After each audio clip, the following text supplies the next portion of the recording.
I'm always so nervous about messing people's names up. I'm waiting for the day where I do. Here's Corey Leckie. Dan's not that hard, is it? Yeah, You screw that up. Dan Eduardo. Edwards. Yeah, You Eduardo. screw Edwards up. Yeah, I could. I don't know. Anyways, all right, let's get it going.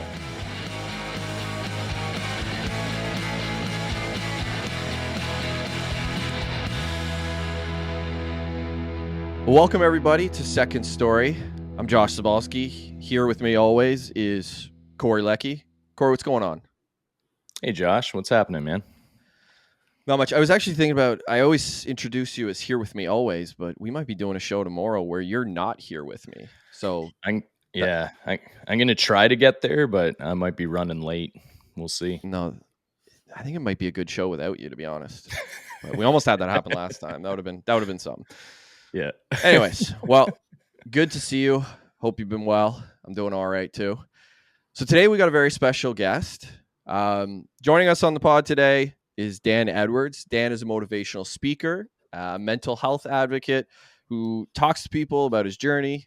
He provides inspiration to people all over Ontario, possibly all over the country. I don't know, just a small world now. But introducing you, Dan, I don't think I could ever do your story justice. So I'm going to hand things over to you and let you explain to our audience your second story.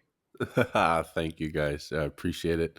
I've been called a mental health advocate. I've been called a motivational speaker. I didn't know at what point do you become a motivational speaker. Do you just start doing it and then, they just start saying it and then you just start saying it about yourself.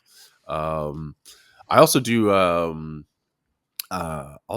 started doing some part-time stand-up comedy. So that's been something I've been Sweet. kind of tinkering with lately. My last year in high school, so like that grade 12 year, final lap year, whatever everyone wants to call it, your victory lap.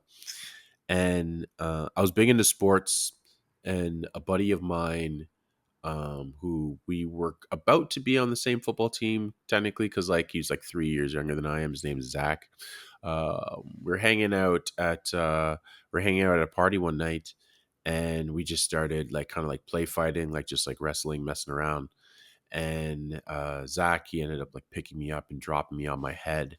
And then I broke my neck at the C5, C6 level. And for those of you that don't know, your spinal cord is your spine is broken up into 4 sections, and your cervical section is the highest of those sections, closest to your brain.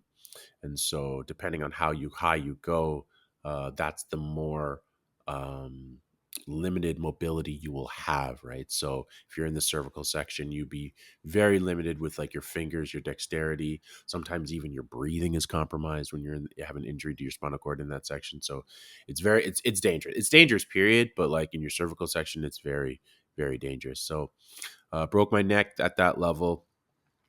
Was paralyzed immediately from the waist down. Eventually the paralysis made its way up to my neck.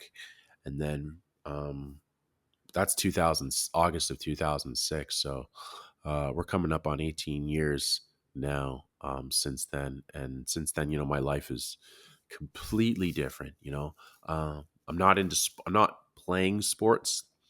Basketball, football, baseball, track and field, swimming. Those are all the sports that I was doing. And then, now my life looks completely different in terms of, the arenas that I'm in, as a motivational speaker.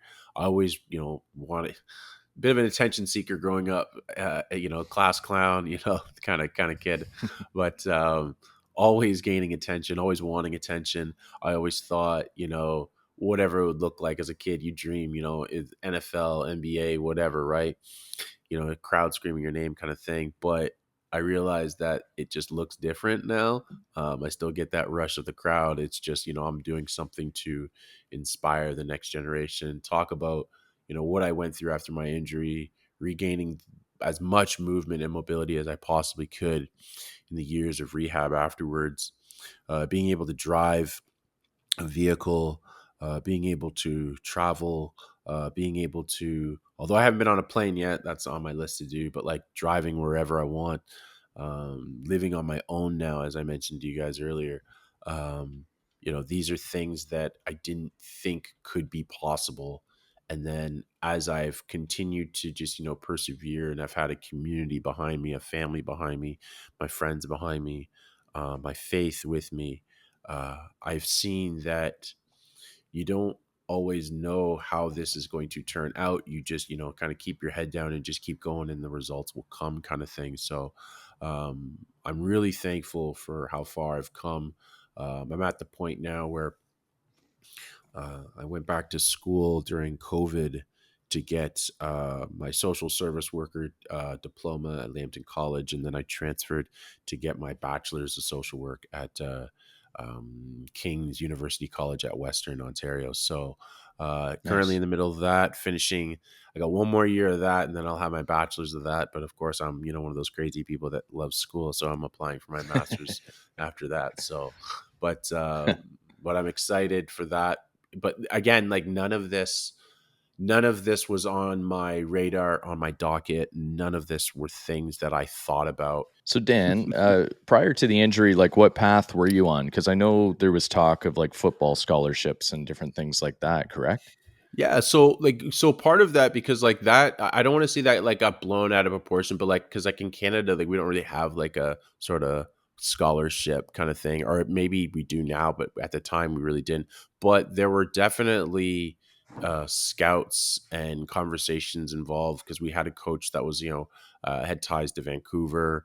We had a Yeah. coach that had mentioned me to a couple schools in like around Ontario, right? So and then sadly enough to say, after my injury in August of '06, like I had phone calls coming to my mom's place from McMaster, Guelph, and as well as Western, like just like reaching out, asking like what's the status of my injury, kind of thing. Because my mom had to answer the phone and tell them that like, like he's probably not playing football like ever again, kind of thing. So that was really tough to hear. But like so these were conversations that were going around at the time. Um, and I was like really pushing myself, because that's where that's where I wanted to be. I wanted to be playing ball in post secondary at that level, and then you just kind of see where my career and my path would go from there. Okay. And you've talked. I know you were a big into football. Hmm. You've talked in previous interviews about how football relates to your story. Can you Yeah. touch on that a bit? Yeah. So one of the things, because like I didn't play, because a lot of my peers, like when I started playing football, I started in grade 10. Um, Okay. and a lot of my peers that played football started in like SMAA, you know what I mean? Just as kids and stuff. So like I didn't even start watching football until grade 10. But when I started learning the game and everything about it, like, how every single person that you could find on, any type of body type or anything could be at a certain position on the field. I thought that was fascinating. Like everyone has a role, everyone has a spot, everyone's got their own job to do, and you execute and you work as a team. I really think of how a community works when I see that, right? So that's one of the reasons I love football too. And then I also like the philosophy behind it, is how, different dynamics and different things can occur in a game, especially the fumbles, right? Like those will happen at the most unexpected times, whenever. It doesn't even matter. You could be Right. up by 10, you could be down by 20, doesn't matter. Everything could be going your way, and then it just, turns to hell. But regardless, you got to pick that up and run with it. And that's just life in general. Like that's literally all this life is, like day after day after day. Things are going to happen. You're going to have to pick them up. You're going to have to make adjustments. You could be up by 20 at halftime and the other team comes back. And like, that's how you make adjustments, in the third quarter, you know what I mean? So like just these things that I see in the game of football, and I still love it to this day. I'm a big Bills fan. I was a Bills fan before Josh Allen and all that, like Trent Edwards, and we thought we were going to go to the Super Bowl with EJ Manuel. So like, like there's just so much delusion as a fan, but it's nice to see we have an actual quarterback. But I just had to, make that plug, because people are always like, "Oh, you're a bandwagon jumper." I'm like, "No, bro, I'm not." All right, there's a Marshawn Lynch jersey in my bedroom right now. Um, but just everything about the game, the camaraderie, the teamwork, the resiliency that you build playing that game, it it translates to the life that I'm living. And it always has, and I've always seen it. I can relate in some ways to your story when it comes to like losing, I guess, the ability to play sports. Yeah. I've been dealing with, hip and back issues for the better part of a decade. I haven't been able to play golf for 7 years and baseball and stuff like that. And I always found that the immediate aftermath of not being able to do those things, because golf's probably my favorite thing in the world to do, not being able to play it like really hurt. Especially when I would see my friends going out to do it, and it felt like heartbreaking to me. Yeah. Eventually I was able, like you say, talking about like pivoting and finding other paths and things like that. I've done that and found other ways to sort of occupy my time and occupy that space. For you, what did you feel like losing the ability to play sports, do something that you truly loved? What was that like inside, like in the immediate aftermath and maybe longer term? What did that feel like to you? Right from the hop, Josh, like I was like, this isn't fair. Like this isn't fair. Like, and like even before that, there was a period where I thought, you know, um, I had never had something this severe. Sprained ankle, jammed fingers, I dislocated my jaw once, shoulder sprains, like stuff like this. Like these things never kept me off the field for long, right? Like I was back in a couple weeks kind of thing, right? But this one, I kind of very like naive mindset. I was like, oh, you know what? Just put my neck back together, and I'll be back in like a couple weeks or 3 weeks or something like that. That's what I thought. And then, as the diagnosis came and stuff, and then you start really seeing the reality, and like you kind of now you're starting to deep the whole thing and thinking about it, and you're like, wow, like this is starting to hit me. This is a long process thing now. And so after that, I was like, this isn't fair. Like this, I'm trying not to swear. Am I allowed to swear? Oh, you can swear. Oh yeah, you can say yeah. Because I was like, this just fucking we're sucks. past Like this time in my life, like I was just pissed. Like I was just so pissed. And so day after day, I just remember, I remember being angry, but then I was also in a mindset that like I was still quite like hungry to like want to get back, but like I was definitely fueled with a lot of anger and frustration about the circumstance. And then after that just came the sadness, and this is the grief, right? Like you just, just devastated that, I'm not able to do the things that I want to do. When I was healthy enough and stable enough to visit my school during the football season, I was able to go back for homecoming, just, in a wheelchair, obviously.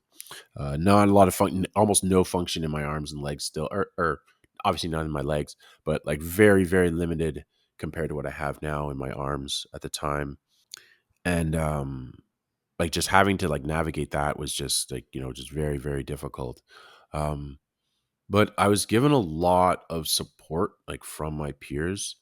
Like they really pushed me. My family really my mom is the most resilient and tenacious person that I've ever met in my life. So everything that she's done for me has really, everything that she's done for herself, like just as a person, has translated and has been bestowed upon, like been instilled in like every one of my siblings and myself. And so, I give my mom the most credit about, how I turned out to be the way I am, that I am today.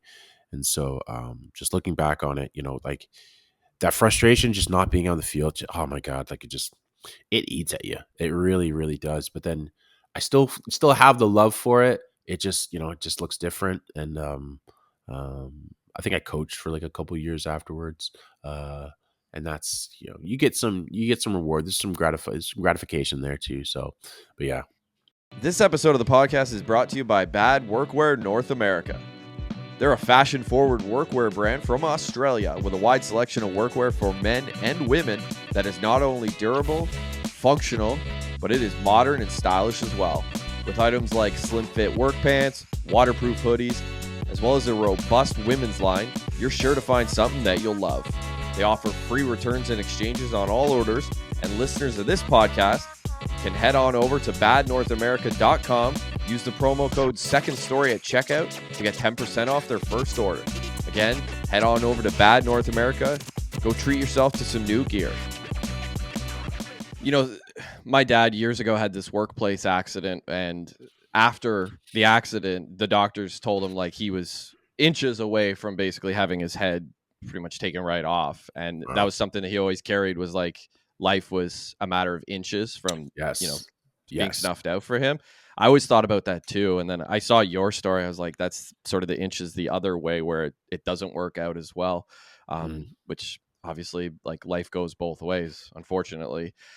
You talked about having an anger inside of you. I know this a little bit, and I've seen it in other people too. And you said that your family and your mom especially was a big part of helping you through a lot of that. Was there a moment in time where that anger sort of faded away and something else emerged, like a single moment that you could point to?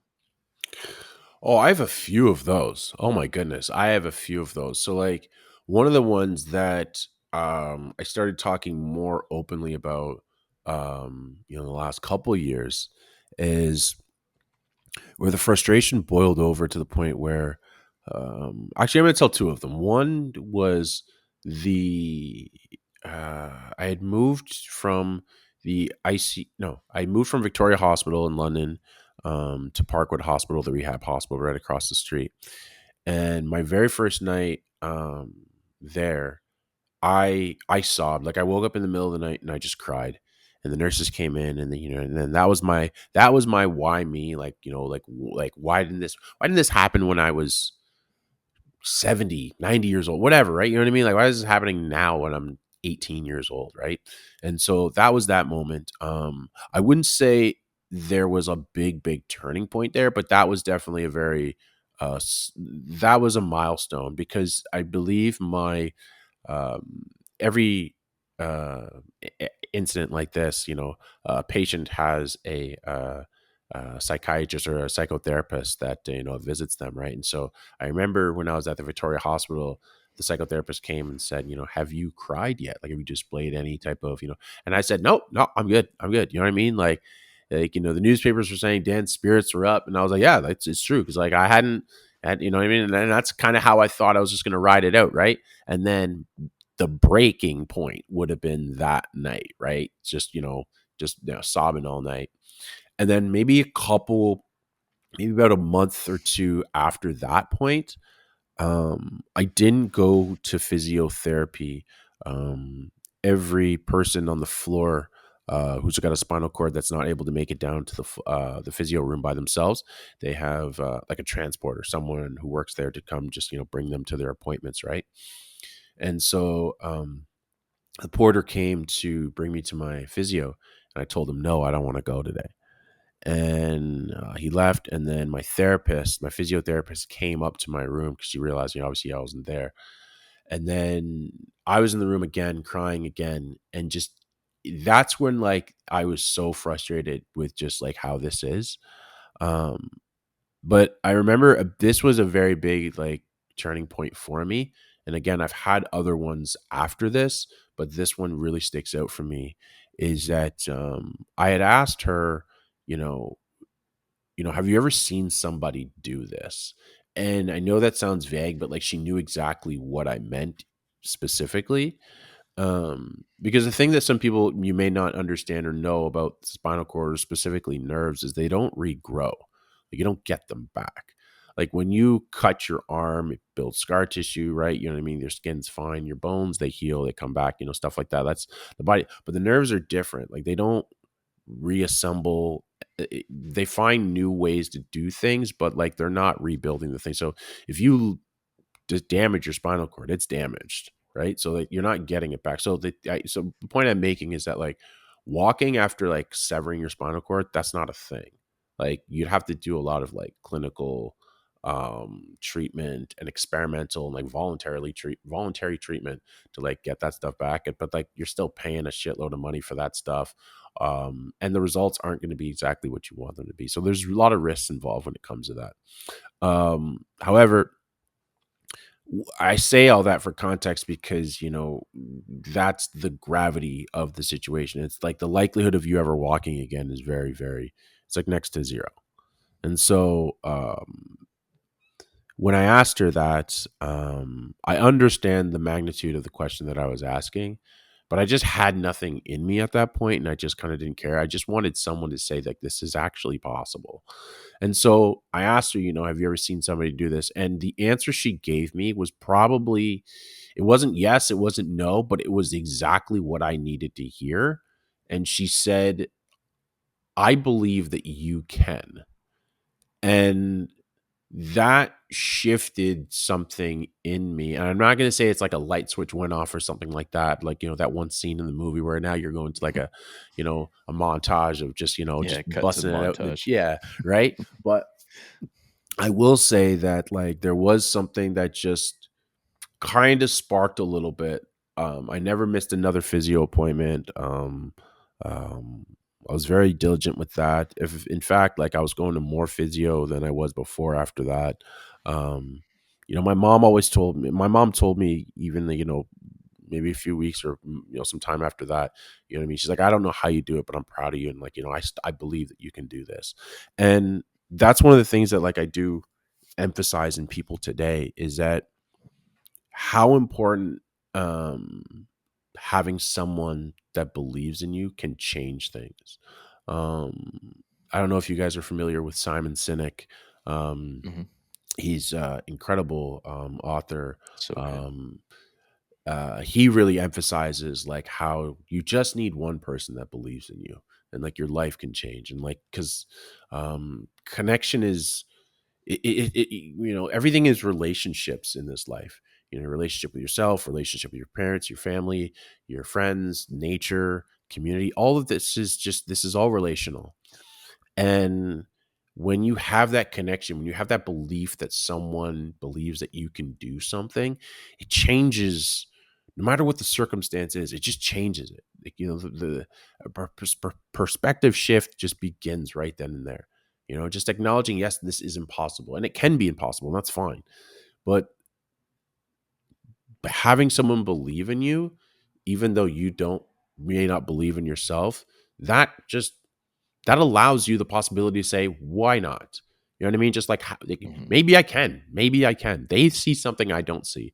And that to me confirms that like why we're on this planet together and not just on individual planets all by ourselves. Because like Right. we need each other to see things that we ourselves do not see. And so by saying, hey, I see stuff like having someone come up to you and be like, yeah, man, like I really see like there's a lot of potential in you. You don't even have any idea what the hell they're talking about. But then 10 years down the road, you're like, you know what? That one person that said that to me, like basically changed your life. Right. So when she said those words to me, like it just, like I said, like it just does something in you, just not having someone believe in you. And so it just it's a game changer. It really is. Nice. I'm going to paraphrase a little bit, Yeah. but you've said before that you're not the wheelchair, that it's not going to define you. What did you mean by that? I really started like taking notice of the pattern of approach that people would have to me when they engage with me. It's like, and this isn't everybody. This is just, I guess, I'm speaking in generalities here, but like they would engage with the chair before they engage with a person. And it's like, I'm more than what you see. Like Transformers, man, there's more than meets the eye. And I've actually told kids one of the coolest thing about being in a wheelchair is I get to say, Autobots rolled out every time I leave my house. And that's, kind of cool being almost like a transformer. But like but it is true though. Like similar to, what Optimus Prime says, there's more than meets the eye. Like what we see, yes, colors, shapes, people, skin color. Yeah, there's different things that you're going to see. However, there's a person sitting in this chair. I'm not the chair. I'm a person in the chair. So um I would emphasize that, people, when you are engaging with individuals with physical, apparent, visible disabilities, remember there's a actual being that exists with the disability, not the disability that exists with the person. So, um, I'm going to live this life according to the person in the chair, not the chair that operated by the person. I'm going to hit you with another one that you've said. Yeah. You've talked about turning fear into fuel. So what's that mean to Mm. you? Oh, can I tell the story behind that one? Yeah, Am I, please. yeah? Yeah. So that one that one was tough for me. That one was really hard for me. And like, I also think that one, it doesn't go away just overnight. That's a process. Because I've had people ask me too, like, um, when did you finally like accept, that you were in this life? And to that, I say, like, it's not transactional. It's not a light switch. It's not, you're at a cashier, you give $5, you get, a thing of gum, right? Which gum probably is $5 today anyway. You know what I mean? It doesn't go back and forth, right? That's not how acceptance works. Acceptance is a continual process. It's every single day. That's how acceptance works. So the turning fear into fuel is based around when I had my spinal cord injury that night, when the ambulance was there, and the paramedics arrived and they were bringing me into the back of the ambulance. There was a song that was being played in the background, and it was still on because the music was still playing.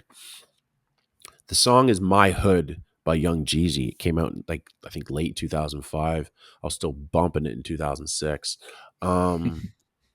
That song, when my brother or my mom or whoever brought me an iPod to listen to music, finally, when I started, being able to move my hands just a little, or my arms just a little bit, they brought that song to me. And anytime I had heard that song, I would have to skip it. I couldn't delete it because I didn't have the capability to do that, the iPod at the time, because we're talking iPod, not iPhones, people, not Apple Touch or the iTouch or whatever. Yeah, you had to hook it up to iTunes or Yeah, something, right? exactly. You had to hook it up to iTunes. You had to have access to a computer to delete it off your library. Um, so I'd always have to skip that song when it came on, and because it just constantly made me afraid that something bad is going to happen. All that like PTSD just starts, running through you, like thinking, like something terrible is going to. So that song basically just haunted me for several years, and then I remember after I had my accident, I didn't mention this, but when I mentioned my community really came together and supported me, um, over $150,000 was raised in about 11 months through a campaign called Do It for Dan that my city had put on through multiple events throughout the year. And different donations were coming from various sources, schools, local businesses, different agencies and organizations were just, putting on fundraisers for me. Superstore did one. No, it wasn't even Superstore at the time. It's called Loblaws. Yeah, it was just Loblaws, but it's still, yeah, it's called Loblaws at the time. Man, wow, we're dating. We're going back here. But like, so that all happened. And then I remember 10 years later, which is why I mentioned this, 10 years later, I just started to run a campaign called Do It for Sarnia.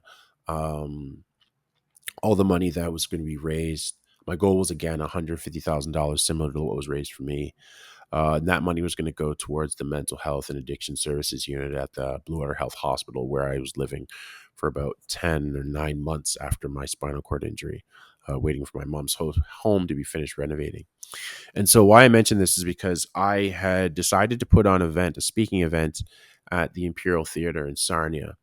And when we were setting up the event, getting everything going, we had like a little video thing that we had made with the Lambton College videography students at the time.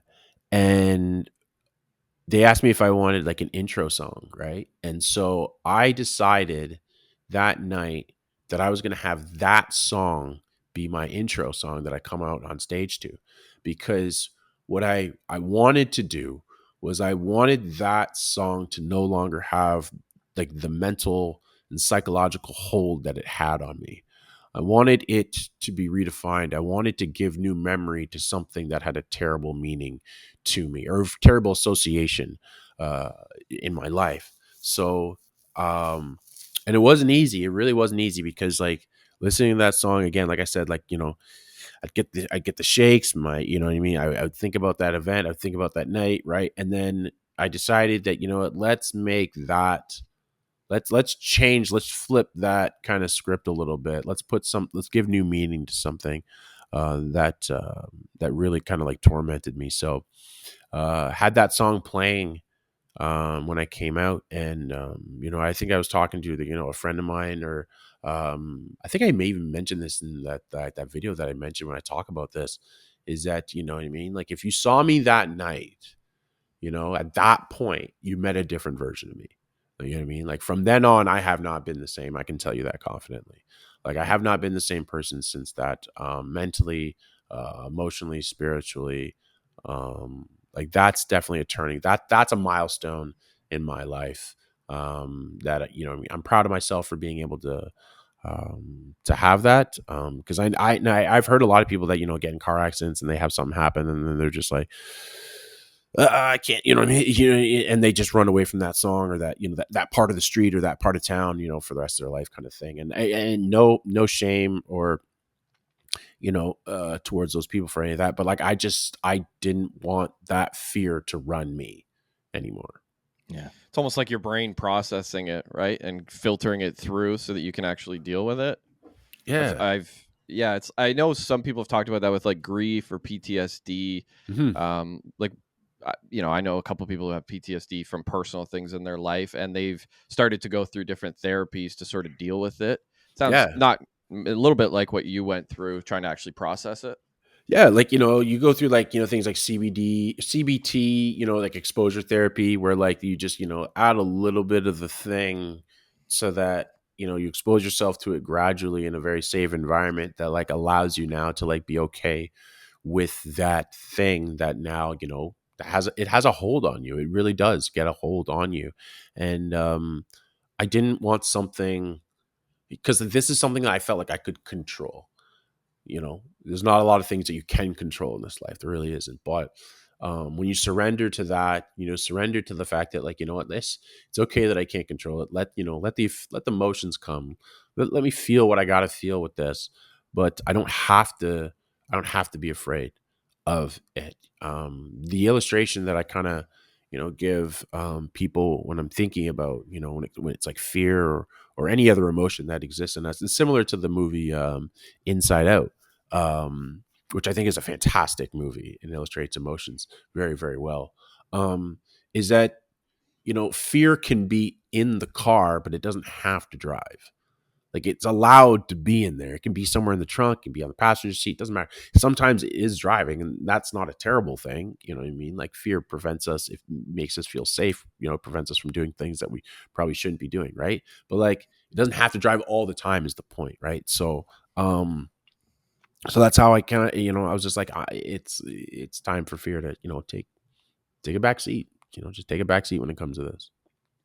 Yeah, that makes sense. There's not too many things in this life that people feel that they absolutely need. I would say like safety is one of them, but also being comfortable. To Comfortable. go back Yeah. to your point earlier, talking about the chair, people are really awkward when it comes to something that makes them uncomfortable. So you talked about people approaching you and Yeah. sort of engaging with the chair. We talked in a previous episode about people doing that with grief. Like when you go to a funeral, no one really wants to actually engage. It's very like they engage with the grief. They're like, oh, I'm sorry for your loss. I'm sorry for your loss. And there's nothing really there. I know that happened at my father's funeral. Everybody engaged with the grief, and it really bothered me for a while.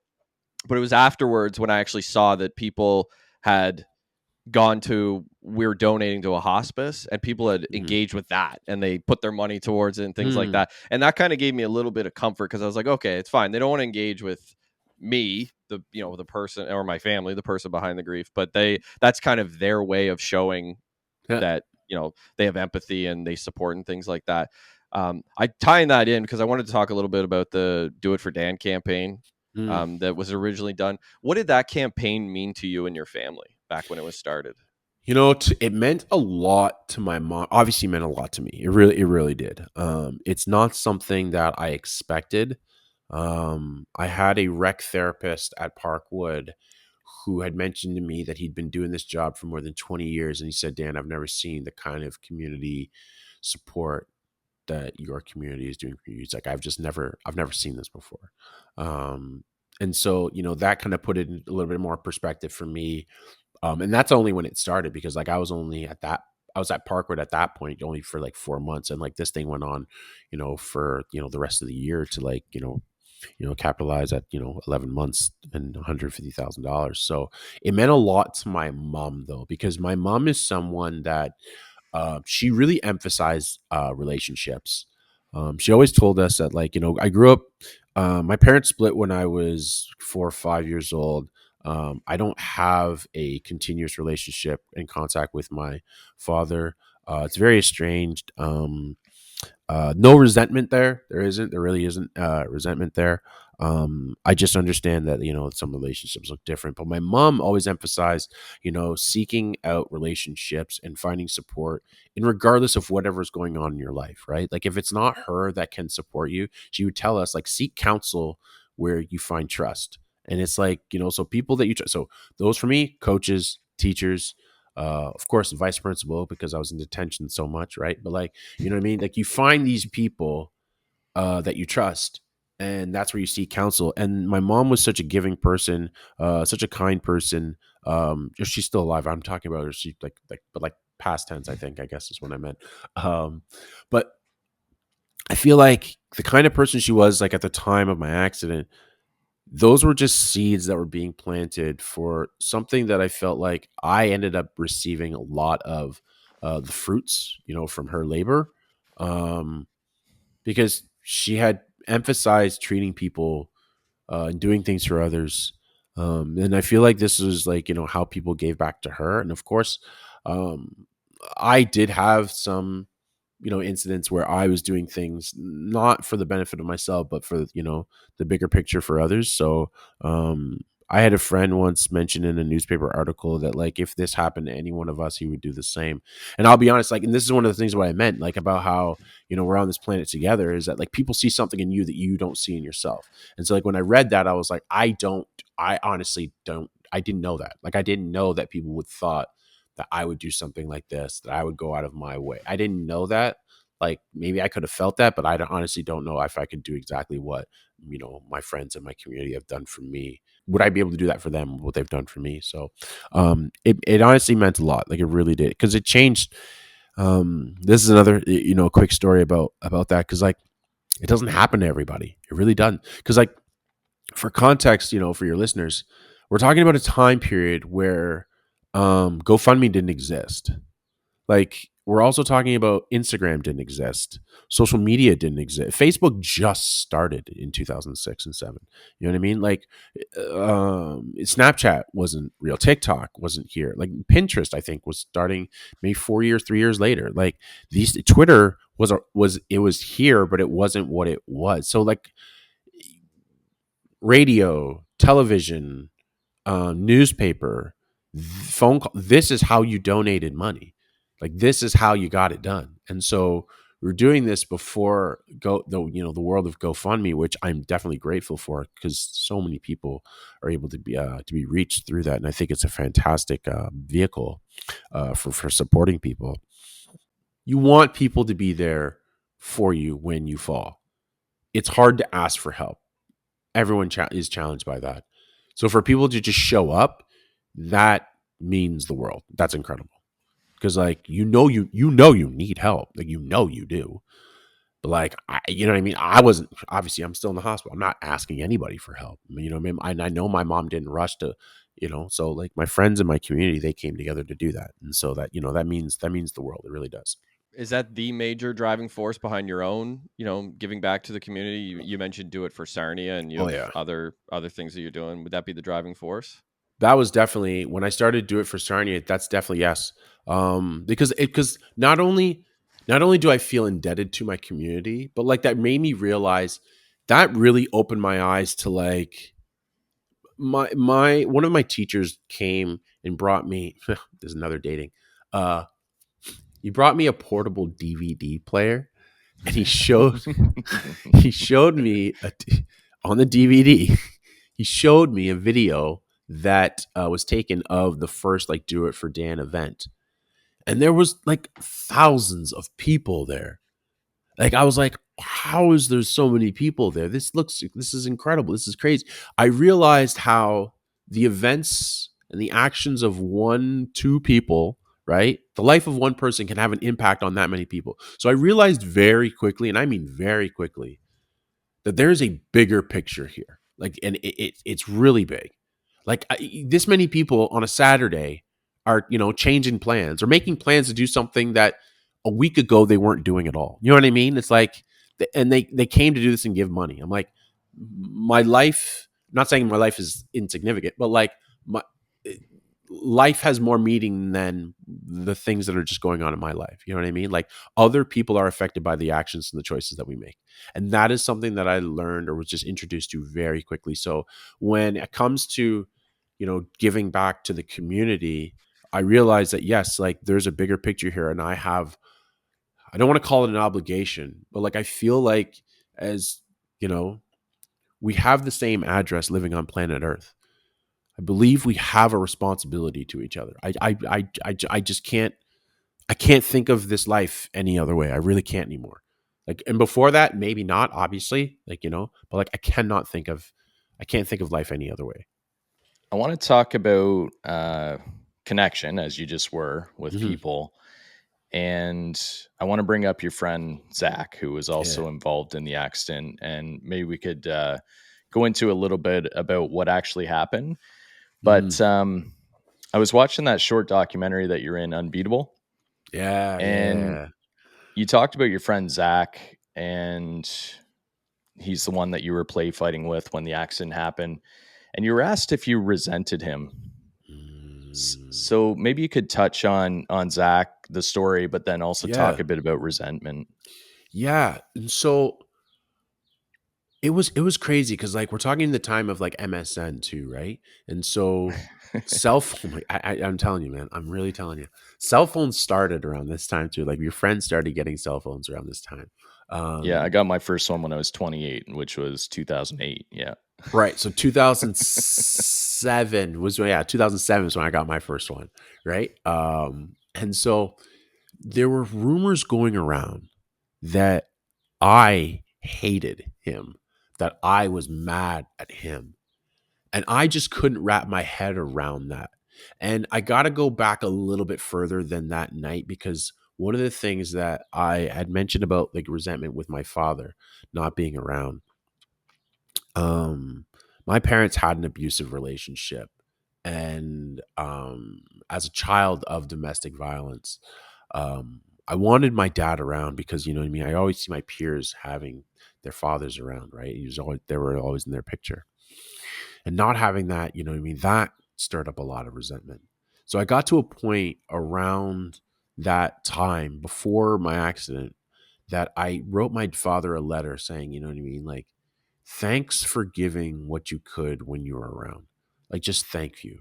You know what I mean? I'm tired of feeling like I'm waiting for this person to be the thing that I see and I expect other like that I'm, that expectation.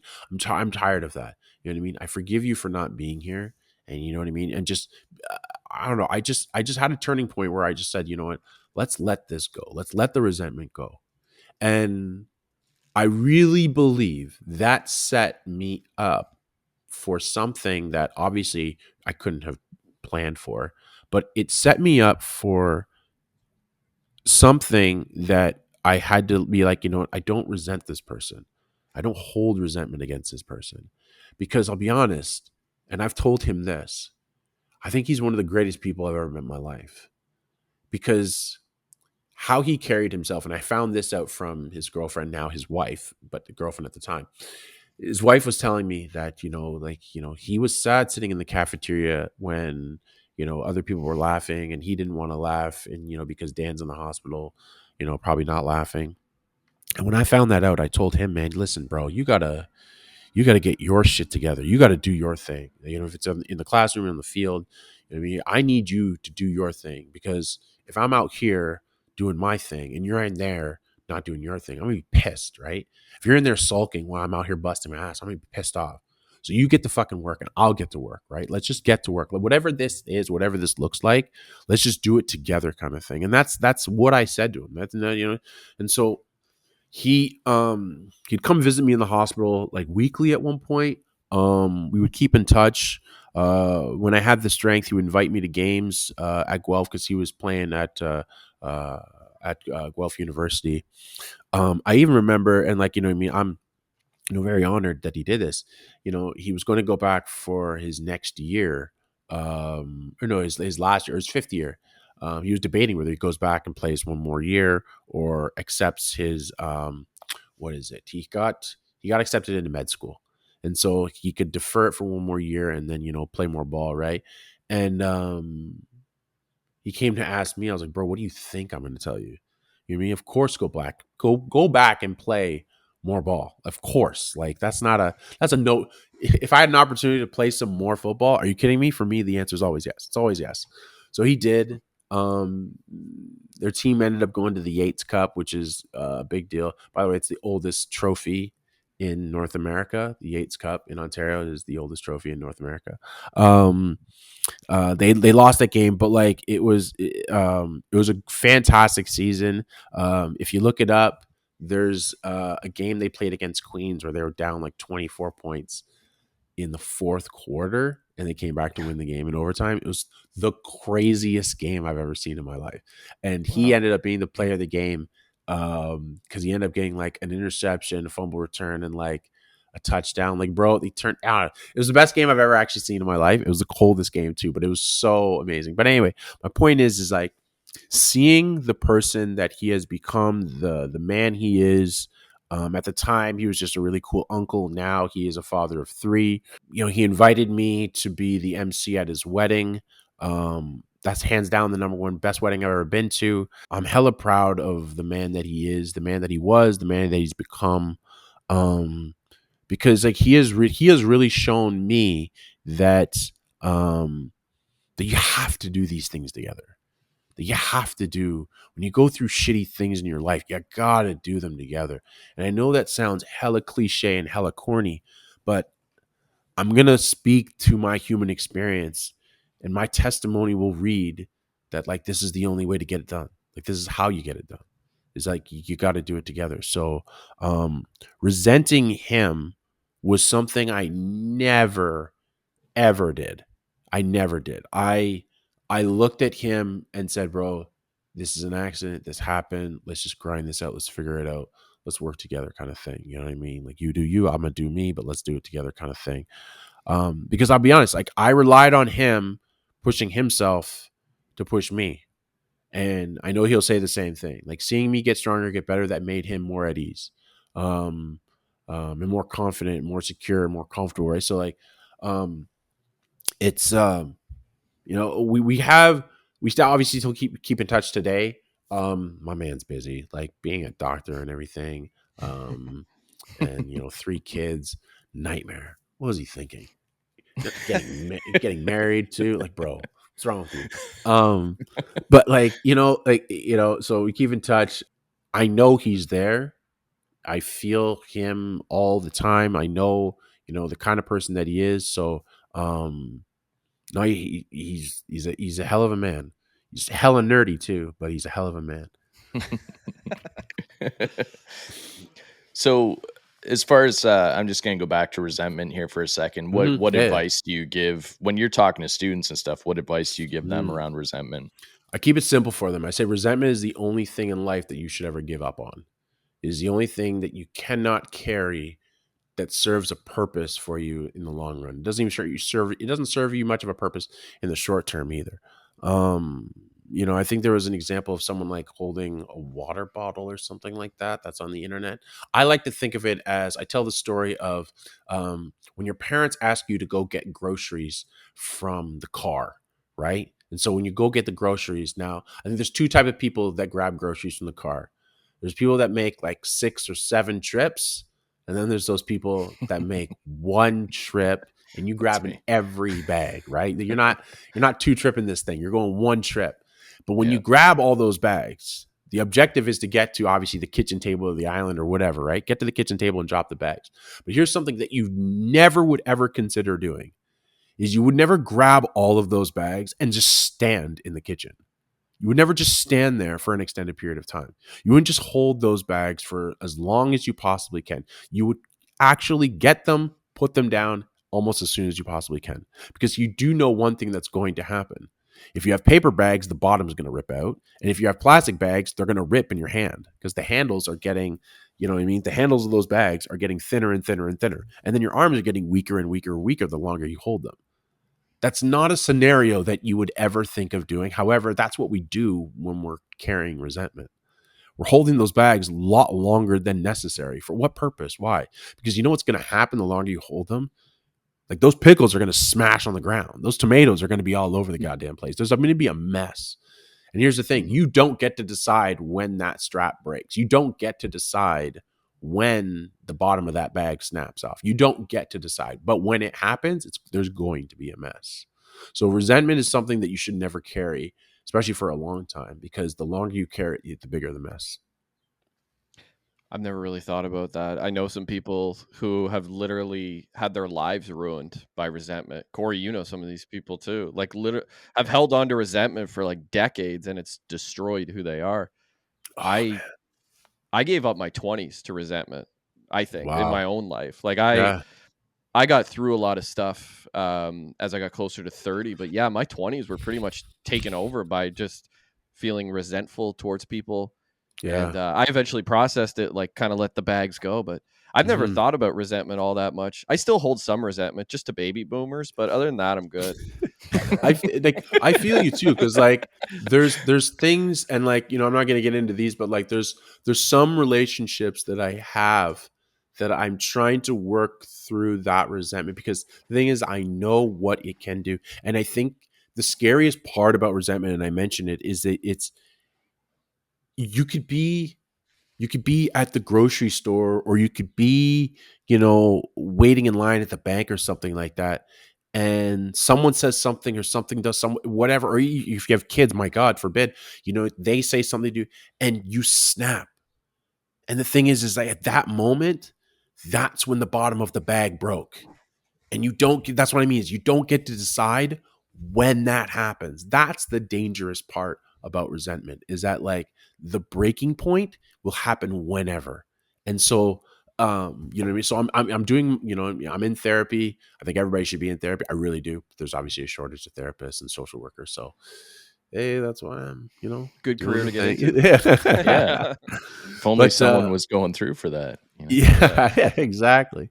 So, you know, I'm working through those things and, you know, navigating those things, and it's not to quote unquote cure myself, but I want to see those things, and I want to obviously, you know, be face to face with them.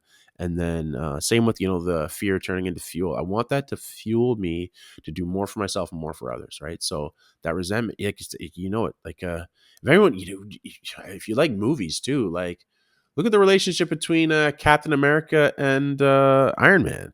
You know what I mean? Like, even Tony Stark even says it in that movie. Resentment, it's corrosive. It will eat you alive. It will eat you apart, man. It'll tear you apart. Yeah, and you don't want that when your suit's made of metal. That's for sure. Oh, goodness me. So I guess going along that line, like kind of working through things, Josh and I both fall in that age range between 35 and 65, you know, of men. True. And I know that Josh is 65. That's what I thought. Yeah, no. Corey's a lot closer me than that's closer. To 65. Yeah. But when it comes to those age ranges, right? What's your thoughts on? I know depression and suicide rates are really high in that age range, and yes. What's your thoughts on men's mental health? You know, we can attribute that to.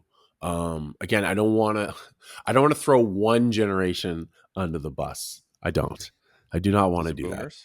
That. It is boomer. Go ahead. That's okay. I've done it plenty on this show. I don't want to throw one generation under the bus. However, the thing is that actually, you know what? I'm going to use the hospital as an example here. When the hospital in Sarnia was built, right? The mental health floor wasn't even thought of. Like, and it had to get put somewhere. So they found a space to put it. And then they've basically just been stop, go, patchwork on it, and kind of renovating the crap out of it to make it work. That I feel is like a microcosm of how we have operated mental health in society, and more so men's mental health. It is basically this neglected space, this neglected part of the human experience that we have done, thinking that like men don't have feelings. Like, and it's such a crazy notion to say out loud, like right now, especially with the way the world is today. But like, to go so long and to consider physical health like the main reason, the main thing that, attributes to a man. You know what I mean? Being a protector, being strong, being muscular, presenting yourself as dominant, right? Like just demonstrating that dominance. But the thing is like, what else is manly? Ironically enough, cars, right? But what do you got to do with a car? Well, fuck, man, you got to get an oil change regularly, bro. But that's internal stuff. That's not external stuff. That's internal stuff. You know what I mean? That's the mental health component of a vehicle. You gotta be checking in. The engine check. They call it an engine check light. You know what I mean? Like you got to be checking in with yourself regularly. And I feel like this is something that we have neglected in this society for so long, because we've just expected men to walk this line and be a certain way in our societies, in our communities, in our relationships, in our families, in our circle of friends, not talking. My goodness, my friends and I, we had a crying session. One of us, we were kind of like doing this intervention for one of our friends. And obviously I'm not going to name names, but the thing is like when we had this really hard conversations with each other about the incident, what happened, my God, it was the first time I had seen I think maybe five of us cried, but like some of us were sobbing and tearing up, but like actual tears coming down our faces. I'd never seen this before. I'd never seen this in my group of friends before. And it was such a powerful, profound moment that I'll obviously never forget, because I feel like it broke the seal on, a lot of things that, we go through. Cause like, and since then I think I've seen every one of my male friends cry. Since then, I've seen them all cry. And like, this is this thing where like, crying, presenting yourself as emotional or having emotions, period, is a sign of weakness. And it's like, but that's the thing. That's what we were conditioned to feel, to believe, or not to feel, I should say, is that, rub some dirt on it. It's okay. Pull your bootstraps up. You know what I mean? Figure it out. Toughen up. Stop being a pussy. Don't be a bit like, it's like, yo, dog, like, it's okay to cry. These are hormones. These are hormones coming out of my. You know what I mean? What is that thing? What is that hormone? What is that called? Anyways, you're secreting something out of your body when you're crying, and so it's okay to cry. I can't remember the man's Instagram page, but he does a form of like martial arts. He's a black man. He's got a big white beard. I want to say his name's something like Mr. Wilson or something like that. But like, he's on Instagram. He's got a page and he talks about men's mental health so much. And I love his page so much. I just really blanking on his name for some reason. But he highlights how, young boys and men, showing up for each other. And like when he's coaching these little kids in this form of martial arts, when they start crying, he says, he never says like, don't cry or stop crying. He tells them it's okay to cry. Just tell me what's happening behind the tears. Like, tell me what's going on. And then they get an opportunity to explain. These young boys get an opportunity to express themselves and just dictate and articulate what it is, what the emotion is, and what's actually what they're feeling, right? And in doing so, you get this sense of like just emotional health and understanding and comprehension that behind this is what I'm feeling. This is how it's presenting. And I'm familiarizing myself with all of this so that when it happens next time, if I'm in a relationship with someone and I'm feeling this way, I know how to say, this is what's happening to me right now. I can now communicate my emotion and how it's coming out. And you develop a healthy relationship with yourself, your own mental health. 10 years ago, 20 years ago, 30 years, man, we're not talking about any of this shit. None of this shit. I didn't go through high school at all, ever hearing the phrase. I actually did not go through high school hearing the phrase mental health. Didn't hear it. No. Wouldn't be, yeah. Not a second of it. I remember in 2011 and 12, suicide numbers of young youth jumped here in Sarnia. It was crazy. It was very sad. It was very troubling to see. And then that documentary that came, and then I remember people were saying the social media is not the cause of this. I remember people saying that. And then a documentary came out during COVID, and it showed a chart that anxiety, depression, and suicide rates jumped in 2011 and 2012. Yeah, 2012 was a huge spike. Yeah. What happened in those years? Instagram came, Snapchat came. These things came in those. It's like, we know what happened. We were saying it as it happened, but like still these companies and these organizations and these agencies were like, no, it can't be that. It's not. It is that. And the numbers for men, those didn't go down. We thought that like it was, for young girls, for women, thinking, you know what I mean? They're comparing themselves and constantly. The numbers for men just boomed, bro. And it's nuts thinking about this, because it's like we didn't expect men to have feelings. We just didn't think they did. And it's like, yikes. I'm very fortunate to have been raised by women. And not just the most inspiring woman that I've ever known in my life, obviously my mom. I've been an emotional, I'd be called an emotional kid my entire life. I'm now at a point in my life where I can articulate, what my emotions are, how I feel. I reach out to friends when I do feel some type of way. I obviously go through stages where I don't, that happens. I go through stages where I feel like, I got this. I can do this. I'm realizing now I'm redefining what masculinity is, what it means to me. How it presents in society, or how, traditional masculinity is supposed to look like, what it's, and what I'm not going to say what it actually is supposed to look like. Actually, fuck it. It's supposed to being able to support your partner, yourself, with the emotions and like the other things that you have going on in your life, whether they're physical, mental, spiritual, emotional, it does not matter. You are not a one cut, one dynamic human being. You are on a spectrum. You have a human experience that is different than everybody around you. But my goodness, your ability to take care and nurture yourself is something that every man was just expected to do. But no, like, you have to seek help for these things when you need them. And I love that my mom always educated and supported us, and like, really encouraged us that like, go seek, find counsel from people that you trust.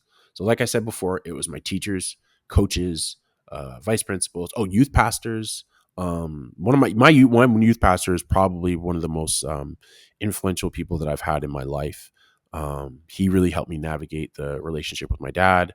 The whole thing with like forgiveness and resentment, he really helped me with that. They moved away, but like, keep in touch here and there. But like, it just, that was something that really supported me even in the earlier days after my accident, because he was still around when that happened. But like, it meant a lot that, he was a man too. Right. And so being able to, so like, and part of one of the reasons, I'm in social work, there's, my program is 98, 96% women. Like there's, you know what I mean? So, to be able to go into a room and sit across, the table from a young man and, having him have all these feelings, I know that's something I would really appreciate when I was his age. And that's, one of the reasons why I do it. No, you nailed it. Like, just real quick, that documentary is called The Social Dilemma. That's what it is. Thank you. It was going to drive me nuts. All right, go ahead. There's a good couple good books. Jonathan Haidt has written about it a few times. The Anxious Generation is new. I'm just starting that book. Right now. I mean, he's spot on, and it sort of backs up a lot of what you're saying about like 2011, 2012, and social media and things like that. It's kind of crazy. Like you talked about the expectation of men, and like really what we are. We're traditionally expected to be like protectors and providers, but meanwhile, for the last like 110 years, we've basically run mental health experiments on men with multiple world wars. Like, we're going to train you to be a killing machine, and then we're going to send you to the most dangerous environment in the world, and we expect you to come back and be normal. And obviously you get PTSD and a lot of horrific things that come from that. And then I won't get into the specifics, but there's been like a lot of experiments done in the 60s and 70s, mostly by an American 3-letter agency on people. I know where we're going. Like I know where we're going. Yeah, that created some major mental health issues and crisis and a lot of insane events that happened through all of that. But like all along, there's never this push to be like, hey, maybe we should like help men with their brains, like unscramble some of the stuff that's happened here. So yeah, it's good that you're doing that. Somebody's got to do it. There's, I mean, obviously Jonathan Haidt is starting to do it, but there needs to be a much bigger push to help not just men, but people in general with their mental health. Yes. I definitely do agree. And like I said, like it just, just it's kind of like how, and I'm not shitting on the hospital here. I'm not, because I think it's how we've done it in society, and I'm sure it's not the only hospital or agency or organization that's done it as well. Is we've neglected this piece of the human experience, the men's mental health, their experience with their mental health, and it's I guess how a lot of things we're very reactive, not proactive. It sucks because it's like that means something has to break, and that break is people's lives, people's families, people's community. You know what I mean? It just to see things that get tarnished like that, when it's like, wait a minute, should we be doing this? How can we prevent this moving forward? You know what I mean? It's like, I feel like that conversation should have happened several hundred years ago. Yeah, most likely. I mean, I've said it on this show before. Our entire health system is reactive and not proactive, and our mental health system is the same way. It's basically patchwork. We're almost out of time. Dan, where can people find you? You can find me on Instagram, DJ Edwards 03. A lot of the content that I post, trying to take in a backseat a little bit because of school and stuff like that, but I'm still doing stuff. So, give me some time. I'll be, once I'm certified as a registered social worker, I'm sure I'll have some stuff on there. But find me on Instagram. Reach out if you're looking for, a public speaker. I can obviously do the virtual things, as we can see here. It's just, find me on there. So Dan, when people tune in to watch your episode, what are they going to take away from it? What I love about my story is that you can take your pick on what you want to learn and what you want to take away from it. If what you take away from this is it's important to build a community and a network that supports you, and to find a space that supports you through the challenges that you're facing, cool. If you take away from this that forgiveness is the key to moving through life productively, and resentment is something that you should never hold on to, great. Take that. If you take away from this that you got to be proactive in your health, whether it's physical, mental, emotional, spiritual, take away that. Family, love of football, being a Bills fan, whatever you want to take away that. But the thing is like what your takeaway is, it's yours. Like, let that be the thing that you take away, and then run with it. Because, I think we try to connect to, even when we do podcasts or movies or whatever, some people try to connect to everyone at the same time. You know what? Do your thing. You're going to connect to someone. Just make that connection. So take away something from this. Take your pick of what you want it to be. If you're watching the videos, be like, oh, he's just a really good looking guy. If that's your takeaway, cool.